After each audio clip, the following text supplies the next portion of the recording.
There we are. What's up, guys? Welcome to another episode of the Proselytize or Apostatize podcast, brought to you by the folks at Reason to Doubt. I'm your guest takeover host, Jordan, and with me is Jared. How's it going, Jared? You just literally muted and then Shows how good we are with this takeover. It's going well. We're just gonna mess up stuff all over the place. But yeah, it's going yeah, really good. I'm feeling a little freaky today, actually. yeah. So it's a Freaky Friday reversal. We, the skeptics, the atheists, are coming on this Christian podcast, and we're gonna do a little bit of role reversal. So we are going to talk about the arguments for God's existence that we think are the best or the most compelling. Maybe we'll convert by the end of it. I don't know. We'll see. And our compatriots are supposed to do the same, going the other way. But before we get into that, on our show, we do something each episode called the fallacy of the day. And hopefully it ties into the topic somehow. So today's fallacy of the day is the steel manning. Not really a fallacy, it's more of like an anti fallacy. It's kind of like the opposite of a straw man. So the straw man fallacy is where you make up a fake version of your opponent's argument that's weaker because it's like made of straw, so you can beat it up and look cool, right? Yeah. Yeah. The steel man is the opposite of that, where you try to present the strongest argument you can for your opponent. Well, what this does is one is it teaches you about what your opponent's argument is, first of all, and it gives you the best possible case. So if you just took out all the things that you didn't like about their argument and you presented the best possible case, then you can really have a good example of whether or not their argument is probable or true. Um, So that's what we're going to try to do today. We're going to try to steel man the opposition. Speaking of the opposition, since it's your podcast, why don't you go ahead and say hello, David? Hey guys, sorry. My other hosts, they had previous engagements. One is on the phone with Ben Watkins from Real Atheology, and the other one's actually on a podcast discussing the resurrection. So they could not make it. So I pulled in my good friend and brother from CSG, Tyler Fowler. What's up, buddy? Not much, man. I'm excited to be here. Like I was kind of talking about in the pregame chat a little bit. This topic, I mean, it's really new to me. I haven't dived into atheism and just all of the different concepts that go into the philosophical arguments, the steel man argument, so to say. And I'm excited to learn. I'm excited to be here. Thank you for inviting me, David. I'm glad I could help out. So Tyler's already a heretic, so you'll probably have him by the end of the show. You might. Might. Jordan and Jared are really good. So yeah. I mean, me and Jordan have debated in the past, and Jared has debated with us on several occasions with David Paulman and then Travis and was it Tim Howard? He's been on with him as well. So I mean, Reason to Doubt has been our resident atheist guests that have always come on whenever we've asked them. We've just said, hey, can you guys do something for us? And they're there no matter what. So they're kind of like family too. And that's what personally I love to do is get these type of conversations going and getting our friends on here and be disagree without being disagreeable. So that's any chance we get to preach the anti-gospel, we're there. So Yeah. All right, go ahead, Jordan. It's yours. Alrighty, so we're just going to jump right in. So I've got one, Jared's got one, and we'll just kind of see where the conversation goes from there. Mine is more physics-oriented because that's kind of what I'm into. If anybody's not familiar with me and my background, I'm a nuclear engineer. Jared is a former theologian and now doing nothing at all related to that. So anyways, my argument that I think is most compelling to me is the fine-tuning argument. Specifically the cosmological version of fine-tuning. So the way that this argument goes is that the universe as we see it is in some sense finely tuned for life. If it were some amount different from the way it is, life would not be possible, certainly not life as we know it. We have life as we know it, and so that finely tuned nature makes it unlikely to have happened by chance. And so the explanation for this that's offered is that there's an intelligence that is behind it, usually God. And so the reason that I think this is compelling, at least to me, is that it's kind of intuitive. It makes, just on the face of it, it makes a lot of sense. Life is rare, at least in our experience. We've got one planet with life on it, and we haven't been exploring the universe very long, but we haven't found any yet, at least. And so even if there is life out there, there's a certain threshold of rarity it has to have. And we know that when a lot of unlikely things happen, they're more likely to have occurred if there was someone guiding it. So it just kind of makes sense. Specifically, the things that are usually said to be finely tuned are like the strong nuclear force, which I think the estimates vary widely. You often hear something like plus or minus 50% for the strong nuclear force. The weak force, within an order of magnitude, life would not be possible because there'd be too many neutrons, so it would interfere with the balance there. The balance between gravity and electromagnetism would determine how hot stars burn, and if they burn too cold, you wouldn't have supernovae, which help produce heavy elements. There's a lot of factors that go into it. So yeah, that's and another reason why I think it's at least has potential to be compelling is because it's in a region of physics that we just don't understand very well. Nobody knows how the universe came about.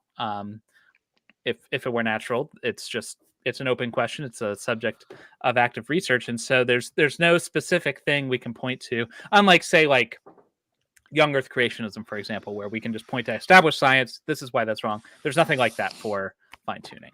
Yeah. For this one, I would say though, it's important to specify that we're not talking about like the Earth. We're talking about the cosmos in general, like the chances of the initial conditions, our cosmos being here, and quantities and qualities.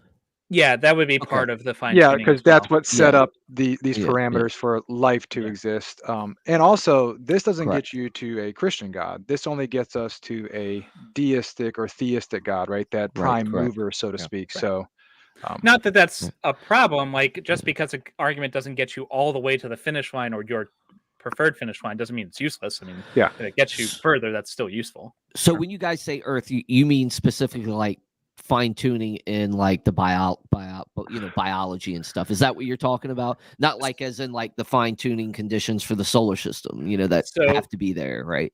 When I talk about this cosmological fine tuning, I'm talking about the initial conditions of the universe, the laws of the whole cosmos. Some people, when they argue for fine tuning for life, they talk about like the Earth's distance from the sun, the fact that we have a moon, those sort of things. Yeah. I separate those two in my mind, and I don't think the Earth one is very strong because space is really, really, really big, and there's just trillions of planets, and so that's not as strong to me because we can just look at the massiveness of space and say, well, even if the conditions on Earth were 1 in a trillion, we'd still expect thousands of them, something, right? Yeah, right. Mm-hmm. But we don't have the same kind of parallel out the gate. So what do you think about, now real quick, and I don't know if this is where you guys want to go, you don't have to, you can just cut me off, tell me to shut up because this is your show, right? So I don't really care. Pull Matt Dillahunty and hang up on you. What do you think about Sagan when he was talking about like even if you have 100 or 1,000 just like planets like Earth, that only one would actually have life on it? What do you think about that? Because, I think it does make a difference when it comes to fine tuning, at least from my point of view. I think there's a lot involved with it because, I mean, there's a lot of like interplanetary conditions. There's a lot of, just for everything to come out just right. I mean, what I would say though is, if you start narrowing it down to just Earth being like this special place, then I think your argument is less strong because with all the vastness of space, and if God created it and it was fine tuned, well, he didn't do a very good job fine tuning it if it was only this one little bubble, right? The way I would caution there is you might run into a problem where instead of you arguing finely tuned for life, you're arguing for life as we specifically see it today. Like on so Earth. like exactly. So Gotcha. like the Earth might be finely tuned for Homo sapiens because we evolved in this, this environment. But that's not to say that some other solar system with different conditions couldn't have life, that would just be different. Well, then we'd have to talk about Trek's whole silicon life and all that type. Sure. So non-carbon based life. What do we say about that? Right. So I don't know that I don't think we know enough about abiogenesis to say definitively what conditions we would need. I think we can make like general statements, but we just don't know enough. We have a sample size of one, whether you're talking about Earths or you're talking about universes, so it's hard to accurately assess those. All right. Well, thanks for the clarification, because that words have meaning, I guess, and I wanted to make sure it was initial conditionings and all that type of stuff. So thanks. Well, I would ask. So it's no surprising that Jordan finds this as the most compelling, because he's engineer, science guy. So but have you all thought about this initial conditions and sort of, if we just simplified and said prime mover, all that stuff, has that been anything on your mind, or something that you would find convincing for either Christianity or a God? Well, I think it does get us to the notion of a deistic God. I would definitely conclude that in a cumulative case, but is it like the strongest for me? Not for me. Some apologists, if you had Travis on here right now, he would be like, fine tuning was very important to him, and he can argue it in 20,000 different ways. Fine tuning was more of a weak one on mine. I was like with Jordan on the initial conditions, the cosmological arguments. You go back to the Big Bang, and you go back to the early physics, the Planck era, just all that stuff fascinated me. And then the aspect of actually studying the stars really fascinated me. I still have a power seeker sitting right over here that I can just take outside and go and look at the rings on Saturn and just stand in awe of it, So as far as that is convincing of God, yes, I think it's part of the case, but I think there's a lot more for me. I don't know about Tyler. No, I have to actually agree with you, David. I think to get to the Christian God, we have to incorporate Jesus at some point, right? And so to argue for, like David, a cumulative case, so to say, I think, it has strong evidences for God's existence. But like I said, you have to incorporate Jesus to get to the Christian God. Yeah. I would say there are a couple of things, though, why we don't find this argument convincing. I think Jordan can speak to that more better than I could. So obviously, like we mentioned earlier, these are the ones we find most convincing. But if we were convinced by them, well, we wouldn't be atheists. So so the reason this doesn't make it all the way for me is, one, it's I think by its nature, if it's not a God of the gaps argument, it at least flirts with it, because it's a God-shaped hole in our lack of understanding. And so I think it would be premature to conclude, therefore God, on the basis of this ignorance. We have a sample size of one when it comes to universes. We don't know how laws come about, if they can. We don't know, that they say it's unlikely that all of these laws would fit where they are, but how are they assessing those odds? What mechanism, what model of statistical likelihood are you using? To quote Sean Carroll, I'll be convinced that it's finely tuned for life when someone tells me what the conditions that permit life are. We don't know those either.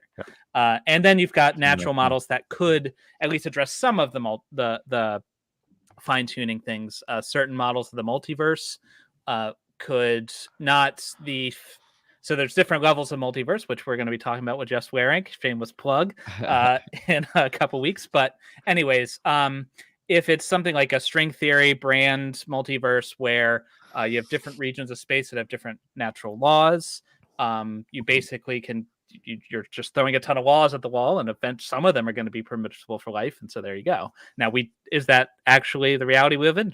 Who knows? I don't know. But now you could correct me here if you want, but once we're at the Planck era, once we get beyond that, we're pretty much speculating, right? Yep. So we're pretty much speculating at this point. And yes, I would say that if this is what alone defines your faith, I think you got a big problem. I don't think these arguments can stand alone. But as convincing, if it sounds good and the evidence is flowing that way, and everything else that you're experiencing in reality, and it does cohere, I think it's you can make some good arguments from it, because there are some things that I think that you could see that it looks like there's purpose in it. There looks like some things like that. But then again, like I said to you guys earlier, it can't stand alone, I don't think. So I would agree with you that if it's just by itself, it doesn't hold all the weight.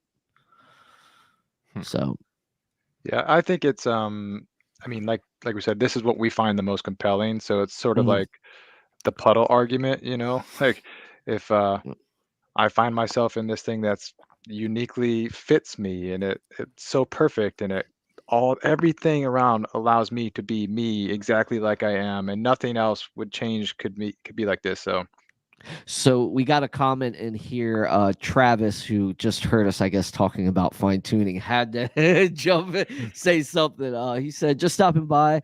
I have so much to say on that. And as far as the sample size, we can actually look at the comparative complexity of various life forms with moral agents having the highest degree." So yeah, I mean, like I said, he knows a lot more about what goes into this, but yeah, I mean, I'm still with the idea. Well, here, let's see what else he's put up here. Here we go. Here we go. You could take cosmological fine tuning with the local fine tuning, and then combine that with evolution, bringing about embodied moral agents, and you have a cumulative case. God would still be the simplest explanation behind the multiverse, or you're going to have to tack on at heart theoretical complexity. I disagree with that last part probably more than anything else, because you don't have to have any additional assumptions in order to get to the life that we see, right? If you start with the laws of the universe as they exist, no matter how they got there, no matter how they got there, and I don't know how they got there, but if you start there, you don't need anything else to get to where we are. We can go all the way from the Big Bang to today, and we never need God at any point. Now, maybe God was necessary back there. I don't know. It's possible, I suppose, he could have been necessary today by biogenesis, since we don't have that completely figured out either. But I disagree that we need a lot of theoretical complexity to get to conscious beings like ourselves. I don't see our particular brand of brains to be special, and I mean it's the best ones, but somebody has to be the best. Dolphins got pretty good brains, they just don't have thumbs, so that's true. Yeah, they got sonar, man, and that's pretty daggone cool, man. Yeah. But yeah, like I said, I mean, I could see where Travis is going, and I think there's probably more to the argument. Obviously, we're not here to talk about it, and we don't have the in-depth answers, because we're none of us. Well, if Travis wanted to talk about it, he should have been on. Yeah, the that's right. What If he can comment like this, then he has no excuse. He can jump on, man. It's like a drive-by commenting as he goes. Yeah, right. I actually have a question. So instead of, because it sounds like there's still a lot of uncertainty with the science behind this. So instead of saying that you're unconvinced by it, wouldn't it be, I guess, since there is so much uncertainty, better to say that you just don't know rather than leaning one way or another? I would say I don't know. Okay. If you ask me like how the universe began, the only honest answer I can give is I don't know. Sure. Now, if you put a gun to my head and said, give me an answer. Sure. I think we have there are plausible enough natural models that I can at least look at them and say, okay, there's potential here, so it would be premature for me to throw all that out, right? It's possible those models are completely wrong. It's possible we can investigate it, and it is, in fact, some supernatural thing. I don't know. But, and I wouldn't say, oh, we have these plausible natural models, therefore we know, because we don't, Sure.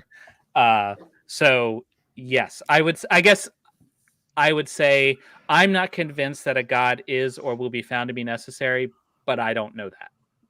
Okay. Aren't you supposed to be convincing us right now that we're supposed to be accepting the fine tuning argument?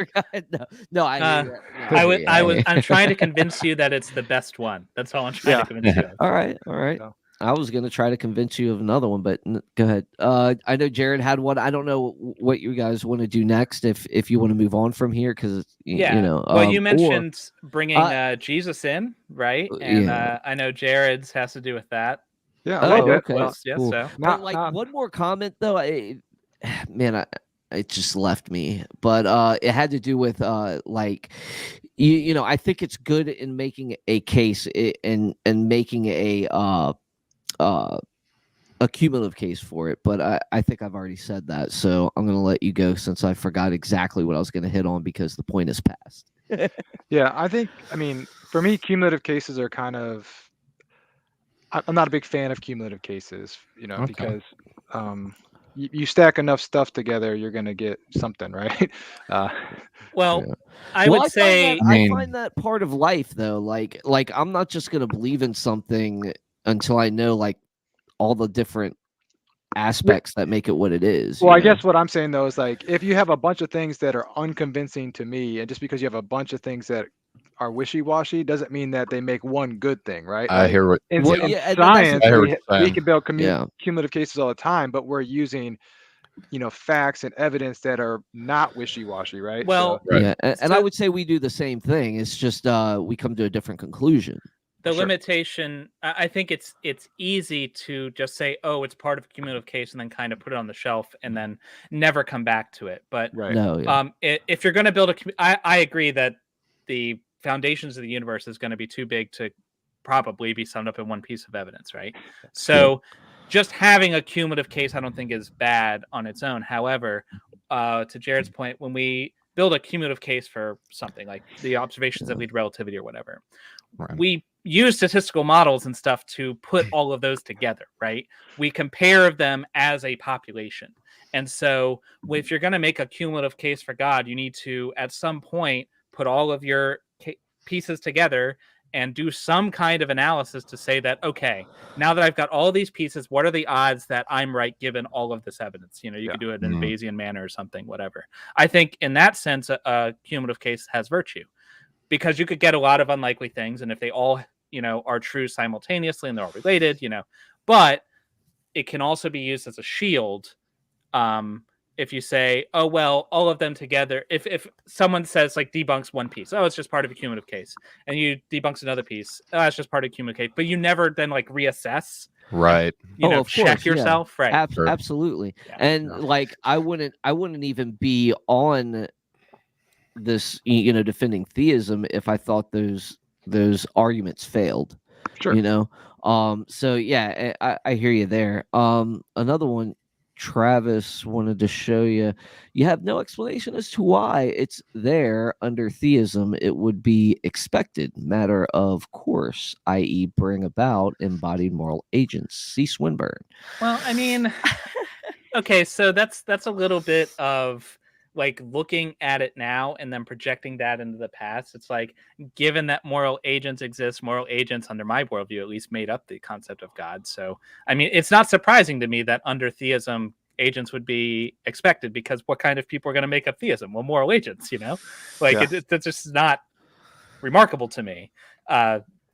And I don't think there's anything special about moral agents. I can certainly envision a universe where there are no moral agents and life is all just like plankton or whatever. There'd be no atheists on YouTube to talk about it then. So can you really picture it then? I can. I don't know, man. I can picture it. It's kind of like I don't think you can really picture a universe without time. We our mind. This is why I tell Christians when they use like terms like eternity past. I was telling this to Tyler the other day. Like it really doesn't make sense to think of eternity in the sequence of time because time's not there, and I even had atheists using this argument against me at times when I start speaking Christianese, right? And I start using terms like, well, before the Big Bang, what do you mean before the Big Bang, or something like that, like before, like I'm it's semantically, taking it out of context there. But using that as like a buffer, saying, hey, there was no time before then. So I can't fathom anything without time. So I don't think I can fathom any universe if I'm not, if there's some sort of agent to perceive it, right? You could imagine. I can imagine a universe that consists of a single, we'll call a proton, because protons have a long time before they decay, or in a single electron or something. That's the whole universe, and it just sits there. There you go. There's a universe without time. But you can only imagine that because you've already experienced what a proton is. I mean, right? Right. I can imagine a fictional universe where that is the entirety of the universe. It's not a plausible. It's not a plausible. Only because you're here to have the fiction. Well, yeah. I mean, think about it. Obviously, I have to. I guess that's my point. Yeah. Yeah. Exactly. So I mean, yeah. I don't know. It's an interesting concept. It's an interesting concept, but yeah, I guess you could. We'll move on, but you could definitely turn that back around on Christians, of course. I'm with not saying ontological that arguments and stuff, just because you think of something doesn't, anyways. So we'll move on. Back to good evidence, then. Back to good evidence. Back to. We're not discussing epistemology here. Yeah. So I think actually, what I think the best evidence for Christianity or the Christian God is actually personal experience, but that's only evidence for one person, so we're not going to cover that because that only matters to that one person who had that experience of revelation, right? But speaking of somebody who had a revelation, I think the best evidence for the Christian God is actually Paul, right? And the conversion of Paul specifically. So Paul, well, I think it's the best. I'm not saying it's good, right? But I'm just going to present the case, right? So Paul didn't know Jesus while Jesus was on earth. Paul actually didn't have his conversion until about 5 years after the supposed crucifixion of Jesus. So some people think it's as early as 4. Some people think it could be as late as 7 years after the crucifixion. But let's just give it, say, easy math, 5 years, okay? And about that time, we have, Christianity becoming more popular. So in the 5 years post-crucifixion, especially in Judea and Jerusalem, and in all of that area of Palestine, it was becoming more popular. Paul was a Pharisee, so he was very devout Jew. So he wasn't a Sadducee. So the Pharisees think of like modern Judaism today, right? So he resisted the Hellenization of Judea. So I don't know if you're familiar with Hellenization, but like Greek lifestyle, synchronization, all of that stuff. So he was trying to keep Judaism. So he was very devout. And the reason I say this is important is because you have to kind of understand where Paul was coming from.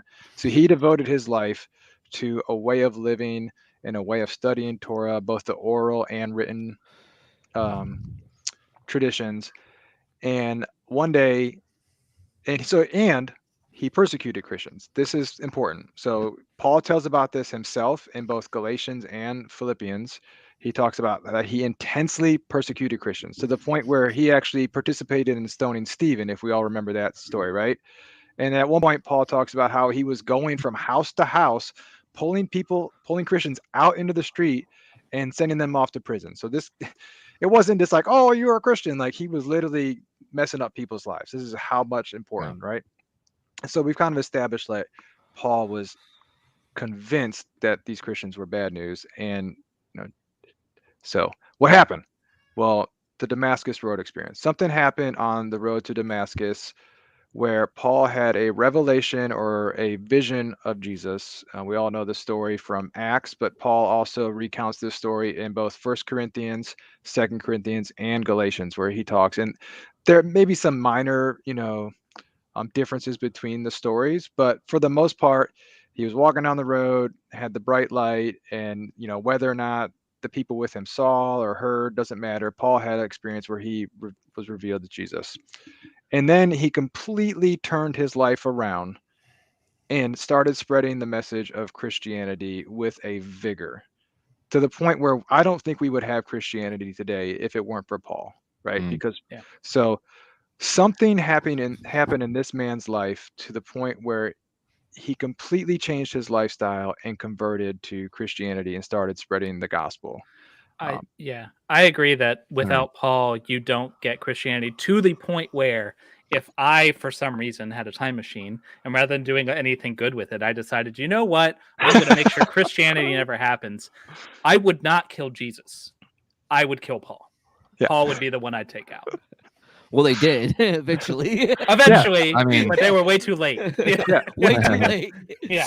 And Right in on, Paul's right on. life too, like he to the point where he was persecuted himself. He was marooned on an island. He was thrown in prison. He was beating himself, and to the very day he died, he was preaching this message. So obviously he believed it. Yeah, it's not just that Paul had an experience that changed his life. It's not just that. It's that he was so against it. He had an experience, and it happened to a person who had the capability to and the predilection to spread this religion out of Judea where it was and out of the Jewish community. And he had the innovation to make it a religion of the Gentiles, which is the reason why it flourished.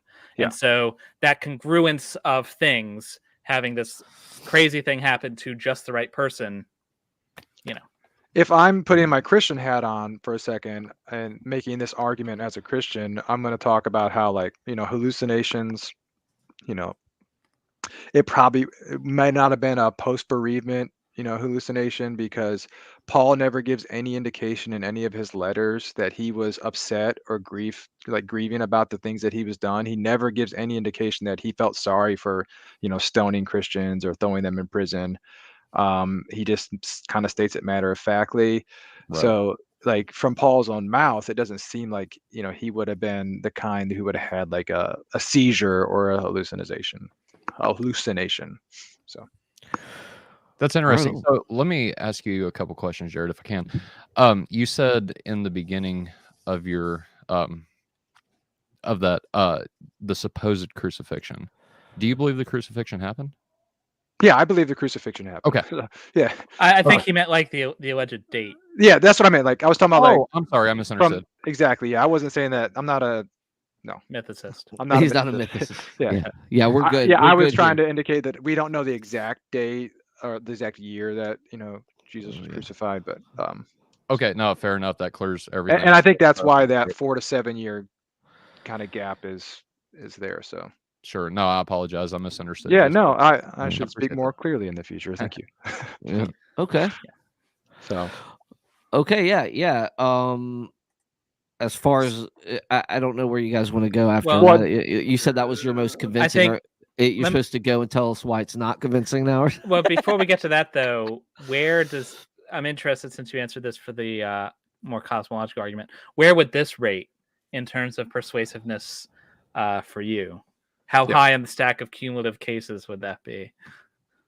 Tyler, you want to hit it first? I mean, I think it's interesting. So I've never, well, I can't say that. I have heard this argument before.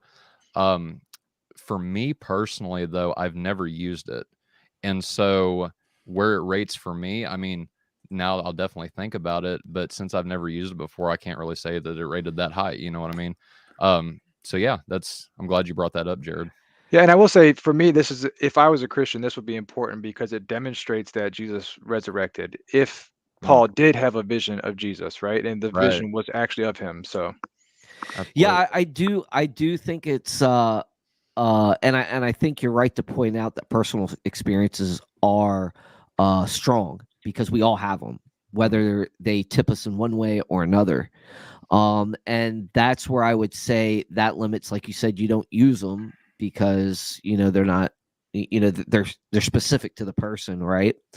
So yeah, on that note, I would agree. I mean, I really don't have, as far as the cumulative case goes, I think the history behind early Christianity and stuff like that is high up there on my list. I think it's really compelling for me. But as far as personal experiences go, yes, I think they're very important to the individual that they occur to. Yeah. How it relates to Paul and his experience, I think what he did speaks for itself on that notion. So I would say that, yeah, it's good evidence that he was truly convinced of what he saw. Right. Yeah. And I mean, there's no doubt that he was convinced. I don't think. Yeah. What's that? I mean, if I think like there's no doubt that he was convinced. Like if he wasn't convinced, he is the most dedicated con man. Emmy right now, yeah. Right, yeah. Let me ask you guys this real quick and what your thoughts are on this. So Paul, we would say on the road to Damascus, had an experience of being born again, right? Does the fact that more people experience this event of being born again, does that strengthen the argument from personal experience, or since it's still a person having that, is it about the same? Well, speaking as a person who's had a born again experience, it doesn't do a lot for me because I've had that experience. But the reason that one of the reasons it's not were you really born again? Or are you suppressing well, that's the always, truth and I mean, my unrighteousness? Calvinism There you go. out, but yeah. Go ahead. And he is a very, Calvinist. Tyler is a Calvinist. So. It's a very anyway. convenient theology. But anyway, what undermines that for me is that you have people that have meaningful encounters with the divine from every religious tradition. And so you'll have Hindus or Muslims or in the back of the day polytheists or whatever that had experiences that they attributed to belief systems that are opposed and can't simultaneously be true with Christianity. And so if all these people are having experiences and they're leading a very similar described experiences leading to different conclusions that are contradictory, that doesn't seem like it doesn't seem like a reliable way to get to truth. Yeah. I agree. So the reason why I think this is more compelling than some of the other evidences people will present for Christianity, like say the resurrection, first of all, we have Paul writing in his own hand. So we have firsthand accounts, Paul telling this story, unlike the Gospels, which they're anonymous and we don't know where, when they were written specifically. Paul is very early. I mean, we're talking about, some of these first letters are within, 10, 20 years of the crucifixion, right? And so written by a guy who was there not like 5 years, which is very close to the beginning, So. Yeah. So that's why I think this is better, more compelling than some of those other arguments, is because, as historians, we want early, we want multiply attested. And so we have that. I mean, short of something like Caesar writing about his conquest of Gaul, where like he was the guy who did it, short of something like that, like 5 years later by someone who's in the area is about as good as you're going to get, Yeah. Right. Yeah. Sure. So now let's tell you why it's trash. So no. Yeah. Yeah, I was about to say I disagree with the history that you're presenting, but go ahead, tell me why. Yeah. Go ahead. No, you go ahead. All right, so it's literally just one guy's testimony. So it's hearsay, right? So like while it is firsthand testimony, it's just one guy. So we're laying this all on this one dude, which I don't think is very strong or convincing. Christianity is a world-spanning religion, so it's likely to have unlikely events happen, if that makes sense, right? So you would expect that somebody is going to have a experience, a vision of Jesus, and then just by the law of odds, somebody's going to turn their life around. Somebody who was a D-bag and persecuting people is going to have an experience to turn around just by that, law averages. I think like what you said there with it being, it's a world-spanning religion. Those don't happen every day. Yes. And so we would expect some weird stuff to happen, because if just mundane things led to world-spanning religions, they'd be all over the place, right? Yeah, I forgot to mention that's what caused that, right? So we have other examples of, people having experiences, but they did not lead to what we have today. So the biggest thing for me is like, did he actually see the risen Christ? Or was it just a revelation? Was it just a vision in his head? A hallucination, while I talked about earlier, on my Christian hat, doesn't make sense. But to me, in my skeptical hat, that makes much more sense and is much more probable than an actual guy dying, rising to heaven, and then coming back to give a vision to one dude who's around a bunch of other dudes who didn't see that dude. Like, it just makes more sense. It was just all in his head, right? I'm just a dude playing another dude. Who's playing another dude? There's your Tropic Thunder reference there for you. So, yeah.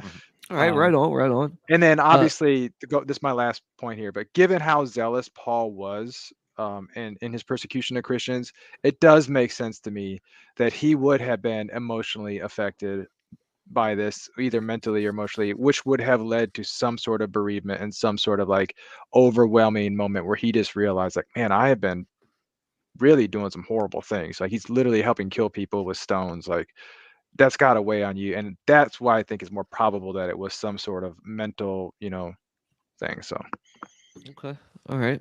Tyler, you want to go first? Go ahead, David. You haven't went first for a minute. Yeah, I can understand your point that where you're coming from. If that if that was the sum total that we see in history, but that's not.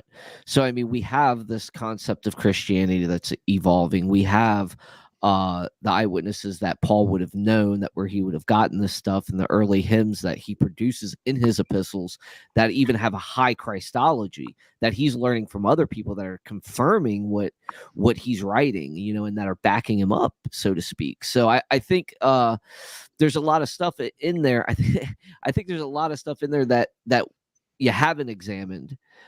So I would probably come at you on the historical level. I mean, if we're going to have a long debate about this, I mean, we could spend a whole day just talking about this. People write books for thousands of years on this stuff. Libraries of books just about Paul. Yeah. And, but I'm talking about specifically about his conversion, right? Like, we could go into depth about like the early creeds and hymns for Paul and all that stuff. So yeah, I'm really I think what convinced me historically is and you guys can punch back at this. This is fine. Just something that I've noticed and just recently studying even more is that I think John was more of a factor than Paul was. I think Paul got a lot of his theology from John the apostle, and I think you can see that evident in Paul's writing because they match almost exactly what John writes, and it's crazy. The more I've been looking at it, the more I believe it, and I see the early followers of John, who are Ignatius and Polycarp, and you can see their letters reflect a lot of that same theology. So I think that's really interesting. Yeah, I would definitely push back on that because John, I know you would. John is dated to being written, around 90 to anywhere to 110. So, and Paul is writing around, 50. let's say 50, 45 at the earliest. Like, so but if anybody's going to be getting anything from anybody, John's getting it from Paul versus Paul. No, I doubt it because John's an actual disciple of Christ. So I would say that he's been preaching and doing stuff a lot longer. I mean, let's be grown-ups here. John didn't write John, though. Like, at least you think that he doesn't. I can give you a lot of good evidence that I think he has, and I think the traditions that we have do point to that, and the fact that traditions point to it. Sure. Well, yeah, I mean that's evidence. It is historical people saying, "Hey, this is what happened." Yeah.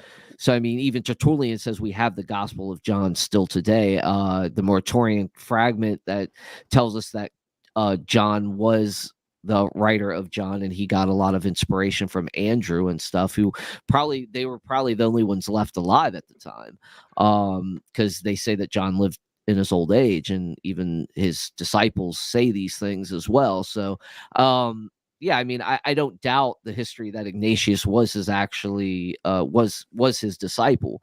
I mean, we have his writings. So does Ignatius say he was a disciple of John? Yes. Yes, so he learned from John. Yep.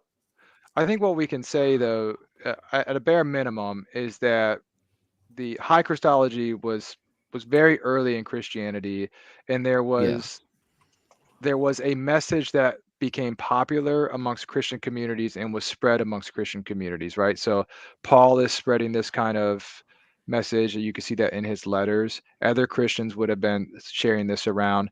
So to me, whether or not John was the actual disciple of John knew Paul and he shared this with him, or John got it from Paul, I think at the bare minimum you could say that the idea of this high Christological figure in Jesus, that he was risen and was the Son of Man, all that stuff was early in Christianity. But I would really push back on the John thing and whether or not Yeah, well, I know that. So are we transitioning? Man, we're already been 47 minutes. Are we transitioning into our arguments, or? I mean, if I can real quick before we transition. Yeah, okay, go ahead. I am curious about one thing, Jordan. So Paul himself says that the very staple of the Christian faith is the death and resurrection of Jesus Christ, right? Mm-hmm. Do you think it's more probable that he's basing that on a hallucination, or the actual fact that he saw the risen Jesus, since that is the staple of the Christian faith? I mean, he can have a hallucination of the risen Jesus. The two aren't mutually exclusive. Yeah, I would Like, say we have no idea what the content of his hallucination or experience was, Right. other than the fact that it was sufficient to convince Paul that Jesus had risen from the dead. Fair Paul enough. believed that Jesus was risen, and that Paul believed that he saw him. I think we can say. Yeah, for sure. But I don't think you need. I don't think you need an actually resurrect. I don't think you need the resurrection for Paul to be convinced by an experience about the resurrection. Gotcha. I see what you're saying. So we transitioning now? Yeah, why don't we flip over to you guys? So now you guys can tell us why our arguments are so great, and then why they're trash. See, I hadn't prepared it because I didn't exactly know what you guys wanted to talk about exactly. We didn't get a detailed plan, so Jordan dropped the ball on that one. But if you want to just tell us what you think the most compelling. Yeah, absolutely. Yeah.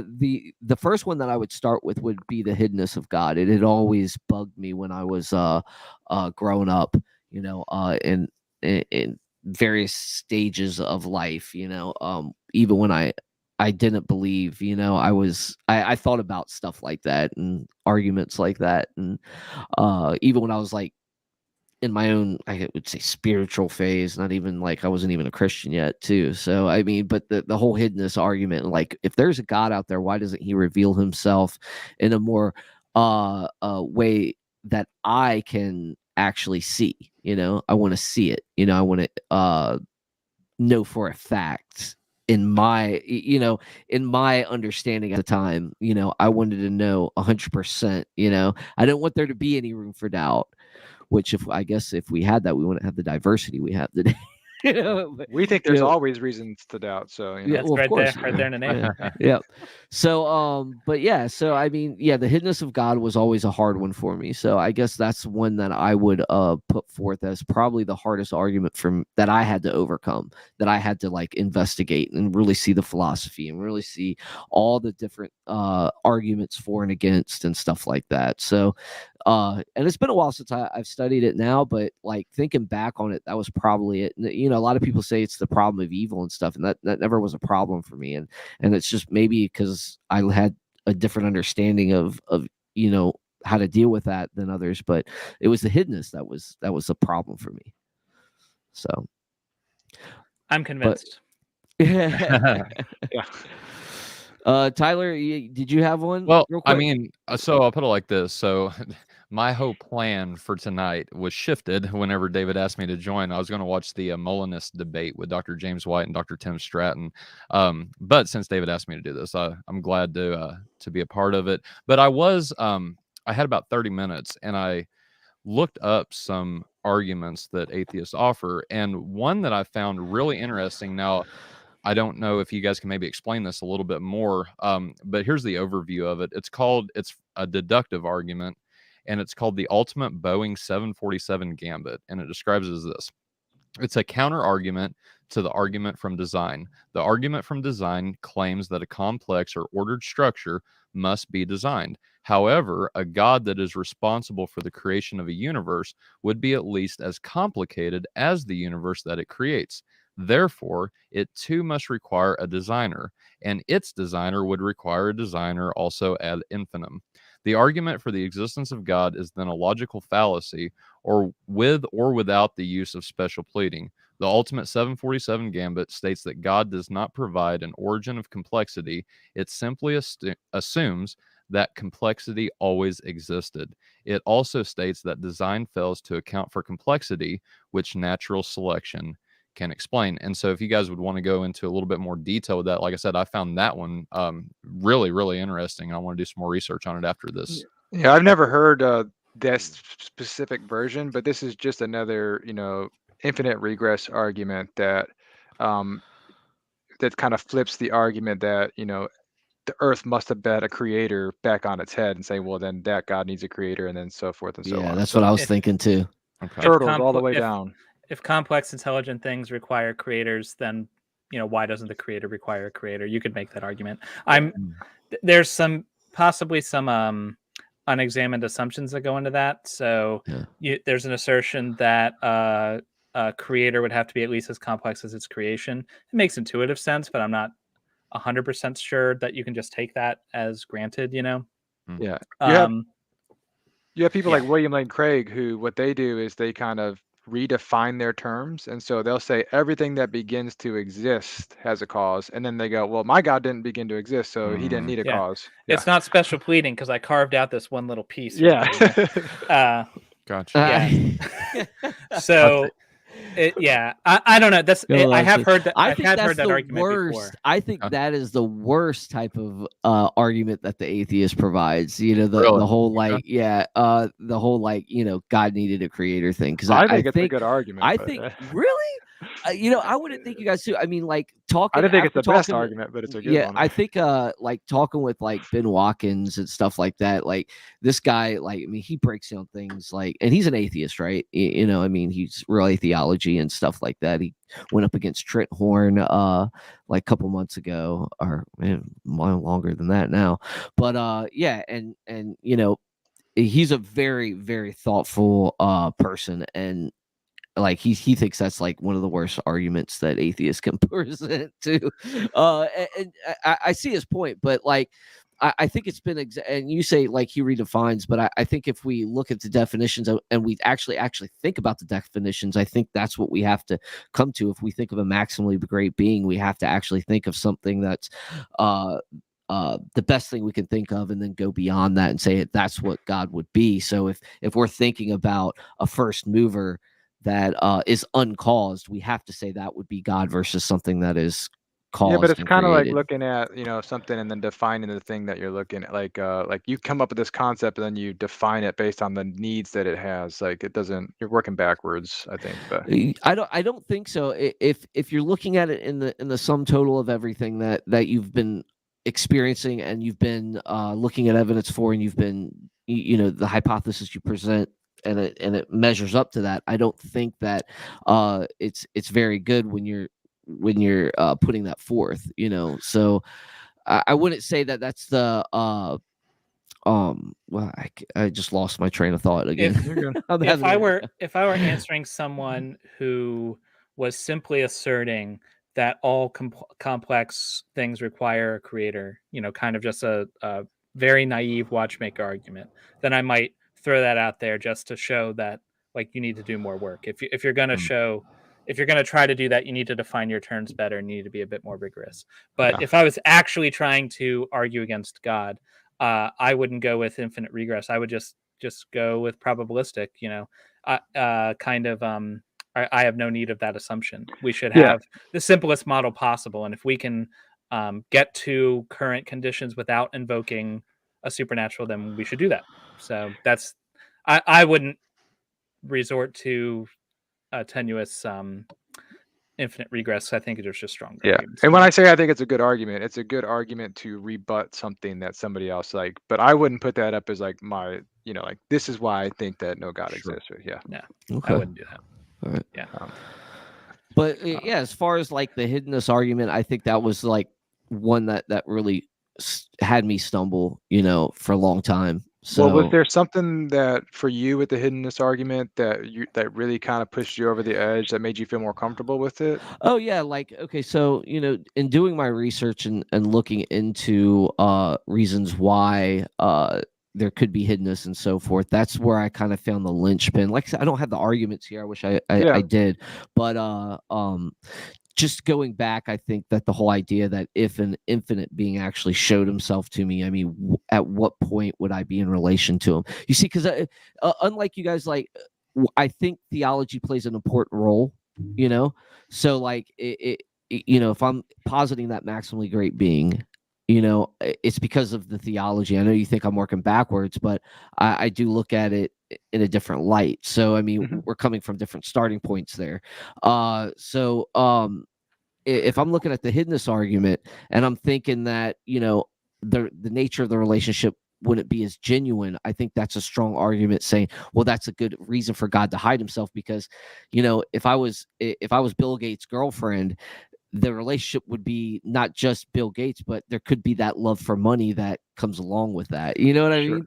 So just to make sure I'm understanding you, if God unambiguously demonstrated that he existed, then our relationship with him would be less genuine. Is that what you're saying? It could be, especially if we do have a freedom of will, and we do have that nature of like, hey, what can I get out of it? I think that there could be those aspects, those areas of our nature that could do that. So now he could take it all away, but then again, if he did all that, I mean, we don't have any free will, So that's a different argument. We might not have. Yeah, exactly. So I think it goes down a lot of those rabbit holes of human nature and stuff like that. That I would say. I would ask you this then. Is divine hiddenness only in like the physical corporeal revelation of this God, or would you so for me, divine hiddenness means like I'm not getting any interaction with this being whatsoever. So if God answers my prayers, I would think that would trump divine hiddenness. A lot of Christians, most Christians say they have a personal relationship with Jesus Christ. And if that's the case, then I think that's not a hidden God. That's a God who's revealed themselves to them in whether it's not again, it's not hidden for them at least. Yeah, exactly.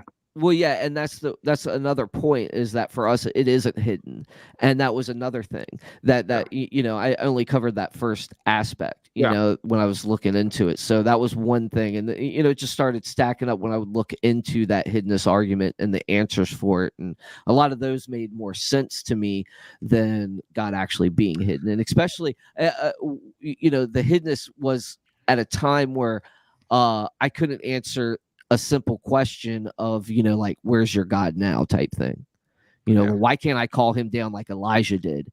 So it was also tainted with years of growing up, believing in miracles and being part of a charismatic movement that expected miracles. I mean, they even had it on the pin at the church I started going to, expect a miracle. And then I come to realize that, well, if I'm to expect a miracle, it's really not a miracle anymore. You know what I mean? So it's just, over time, you grow and you learn, and I think that's why the hidden argument didn't really make sense to me anymore. But another one that also that I'll just be honest with you guys, bothered me for a long time was the passive non-resistant believer. Like, would they go to hell? I thought that was a problem for a long time. But then I came to the point, well, if God is all merciful, then there is no such thing as a passive non-resistor. I think if you're really seeking truth, God will actually reveal himself to you at some point. And I've always told people there's going to be a lot more people in heaven than you think. Yeah, we talked about this on one of our episodes. You can go check it out. I think Tyler might disagree with you though, if he's a 5-point Calvinist. Yeah. What's up? About, like, let's say, for example, like just my personal experience. I considered myself a passive. Like I sought after Jesus with all my being, like periods of fasting, prayer, devotion, meditation, anything I could think of to try to provoke some sort of response from God. I sought him, and you may not believe me, but I earnestly did. So and I didn't get it. So either A, I actually didn't do it and I was deceiving myself that I did, or B, there could be a C or D, or B, God just didn't exist, or C, God's a D-bag and didn't want to respond to me. Like, God just doesn't like you, man. Yeah, it could be that too, like, so. It's just not that into you. Yeah. No, I think that's interesting. Absolutely, because so just first and foremost, absolutely, I believe you. I believe that you did seek God with all your heart, right? My Romans question, 1, Tyler, Romans 1. Yeah, right. Romans 1. Come on now. Well, here's the thing, this ain't a Calvinist debate or whatever, but regardless of it all, can I ask, and if you want to save this conversation for private, that's totally fine. What exactly were you seeking from God? Like, how did you want him to reveal himself to you? Any way that would have been convincing. So yeah, whether that would have been a funny feeling, whether that would have been a dream, whether that would have been an answer to prayer, like whatever it was, I didn't know, but I know that if God knew, he could do it, right? So right. But you said that you were, so were you like, let me put it like this. Would you identify as yourself as a Christian in the past? Yeah, I considered myself a born again Christian. I was He was, saved. he was in seminary. I was in seminary to become going to the ministry. I was He's pretty. going to be a Jesuit, and he I tried was to pretty castrate devout. himself. Yeah. Okay, and so whenever you said that, so I would assume that you prayed to God in the past. You never had an answered prayer? I had what I considered back in the time answered prayer, right? Okay. So where Jordan's probably had experiences in the past as well, where at the time you attributed it to being God or whatever it was, but you can then later realize, oh, I might have been in a place in my life where that's what I wanted, so I manifested that. Or you could have been like, at church having a experience, whether it was singing music or it's a powerful speaker talking with you. So some FOMO. Yeah. No, fear of missing out, man. That's the thing. So right on. Yeah. Okay. No, I mean, like I said, it's interesting. So I mean, I'm totally happy to talk with you about it. Absolutely. After the fact, and I will say, like, I'm still open, right? So if I'm wrong, I want to know. So absolutely. Yeah. All it would take is evidence. And that's the thing with me is like I've never believed in the passive resistor. When I first heard the argument, it confused the heck out of me. It was a stumbling block because I looked all into this. I don't think there is that anymore. I think that there is a point where God will reveal that truth. And I was telling, I think we were talking about this earlier, right? It only takes one. Right. And I think we were talking about this earlier, Tyler, is that at some point God will reveal that one time, he will. So and that's just from what I take away from everything else that builds up to that case that you guys think is wishy-washy, my cumulative case. I didn't mean to put it like that. Like, I don't think you're. I know. I think you say that though, but there are people. Okay, so cumulative case apologetics has had a runaround, right? So people back in the day used to make a cumulative case where they used to say, "Hey, look, I got a leaky bucket." Right? My argument's a leaky bucket. But if you put enough leaky buckets together, it works. And that was the cumulative case approach for years, but that was redefined later on into something different. And I hold to the more reformed aspect of the cumulative case. So it's different than what used to be said. So that's why I was kind of confused. in terms of the argument and its strength, I think it's strong, but only for a very specific kind of conception of God, which may not be the conception that the Christian I'm speaking to holds to.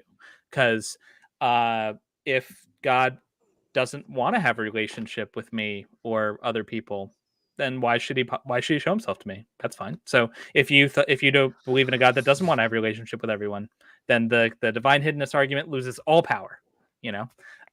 Or if God's not omnipotent, if he's not omniscient, if you are willing to give way on any of those, like roughly a third of Christians do, then according to Pew Research 2000 something, then it's a very specific argument for a specific, if popular, conception of God. Yeah. So you have to be careful when you're talking to someone, because Christianity is a huge tapestry. You can't take for granted what the other person thinks.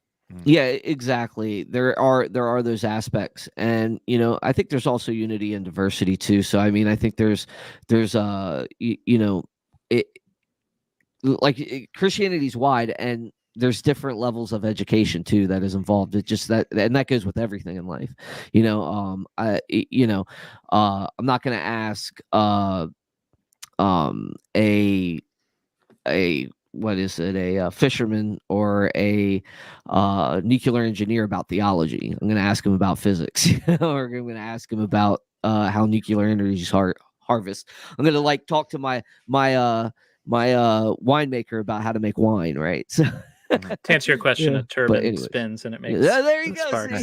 See, but there are those different levels there, and and I think it's just human nature to sometimes run away with things. I've often told people that religion is a double-edged sword, or the freedom of religion is a double-edged sword. On one aspect, you can get somebody that can make a positive case for God, or have an education that says, okay, this is the theology, this is what has been historically fought for hundreds of years, and they can make that. But on the other side, you can have Joe Schmo that goes in his backyard, starts a church, takes that church down to Venezuela or whatever, and poisons them all with Kool-Aid. So so there is that aspect, but there's fundamentalists for every branch, Sure. So, and you're not going to find that just on one side of the fence. That's just humanity. So the one thing I'll say real quick, and I think we can kind of end maybe with this, is that a lot of these heady arguments aren't really designed to convince people that a God exists. They're designed to keep people believing in a God. And I would argue that most Christians do not come to belief in Jesus as the risen Savior through any of these arguments. Most people come to belief through personal experience, some sort of emotional thing. Like you don't go on the street and present the ontological argument or the cosmological argument. You go on the street and you tell somebody that they're a sinner, but there's good news in the gospel in Jesus, and then they have an emotional response where like they realize that they are a sinner and that they need saving. So and I think that's not to say that nobody has good intellectual reasons for believing in God. I just want to say there's different levels. So like I think there's a place and time for arguments like this, right? And that's for people like us who are really interested in it, and we want to have these intellectual conversations where we can go back and forth. Well, this is why I like talking to you guys too, is because you guys know the arguments. I don't have to quote them verbatim. I can just point to one thing. You'd be like, "Oh yeah," but I don't find it convincing. Oh, okay, well we disagree. And that's the thing is like, I would actually disagree with you a little bit there. I think the arguments come from a place of being convinced by miracles and stuff, but that's because I believe in God and I believe that Jesus actually did those things, and I believe I got good evidence for them, but you guys disagree, and that's again, you guys know the argument. So I think Jared's point is not so much that people aren't. It's that like if you picked a random Christian out of the crowd and said, why do you believe in Jesus? I do. There's almost nobody is going to say, "Oh, well, I heard the ontological argument that did it for me." Like, nobody says that, right? Yeah. So absolutely, yeah, yep, yep, yeah. Nobody does. Yeah, I would say that's maybe true, we'd like it if they did, but or at least gave us a reason why they believed it, But I hear you there. Minus the Lee Strobels in the world, most people don't come to belief in Jesus to the cumulative case, like Yep. All right. Well, that was a great episode of Proselytize or Apostatize. I really enjoyed you guys coming on to your own podcast to have a conversation with us, and it's good of you to make the time to come on your podcast. It is actually funny because me and Tyler were going to be doing another podcast tonight, while my co-hosts were going to be the ones getting interrogated this time. So we came in here just winging it, man. We're just like winging every little thing. Like, total freaky we Friday. Don't have any prep done because this was supposed to be the other way around. And I wanted them to get that experience with you guys because they haven't been on together with you guys. And I was like, man, they would have so much fun with you guys, Mm-hmm. And that's what that's what it's some of it that I think that's what it's about when you have these conversations and you have fun together, all that stuff. So. And of course, we love having you guys on. So, and I really appreciate you guys making me a part of this. I mean, unfortunately, I'm not convinced, but I will say this: you both have given me a lot to think about, and I'm excited to really do that and really dive in to this subject. David and I got a debate on the 24th, actually arguing for the deity of Christ. Yeah. And after that, I plan on diving into some of this a little bit further. Maybe I can offer more the next time we engage. Yeah. Well, so. Our podcast, Reason to Doubt, we are atheists, but the goal of the podcast isn't to spread atheism. That was a joke earlier. Yeah. That's not really what we're about. We're about skepticism, and I don't see religion and skepticism as necessarily being opposed. At odds, if you have examined the evidence and done tried to apply your reason as best you can, you came to the conclusion based on the evidence that God exists. Congratulations, you are a skeptic theist. So what we want to do is promote skepticism because we think the world would be a better place if people were more skeptical. Gotcha. You don't feel left out in the cold. You can come to our side too. I think the world would be better if we're all Christians, I am skeptical. Right on. Well, thanks guys for hosting. This has been a blast. And thanks for dealing with our lack of preparedness. Again, yeah, me and this guy are studying deeply into the history of the early church and stuff like that. And our focus has just been there, I think, for the last 2 months, because this actually, about 2 months, So we've just been like zeroed in. I've even been off of school for other reasons besides that. I lost my mom earlier in the year. I haven't told you guys about that, but I lost my mom earlier, and then my grandmother got COVID, who was 88. She survived. 88. They were really shocked, and she didn't need any of the crazy infusions. She just needed the antibiotics, and awesome. She survived, and they caught it right before the pneumonia went to her lungs, because pneumonia flows through your blood first. So they caught it there, and they're able to stop the pneumonia, and she lost her mind for a good 3 weeks. And I was I had to go see her and stuff like that. But there's a lot to that. But and then it seems like one thing after another happened, and I had to take off school, and then he pulled me in for the debate, and then it was like, well, we're sorry to hear about your mom, and we're glad your grandma pulled through there. So. Thanks, man. Thanks. But it's really good to see you guys again. Like I said, you guys are part of the PORA family, so you guys can come on anytime, and we can schedule debates anytime. So, but or just conversations. Conversations. It doesn't always have to be a debate. So. It doesn't. Yeah. Anytime. All right, gents. All right. Well, Jordan, I'll let you close us out, man. Well, again, thanks for having this conversation. We're always here to promote some skepticism. Hopefully we can have another one in the future. But remember, until then, you've always got reason to doubt. Peace out.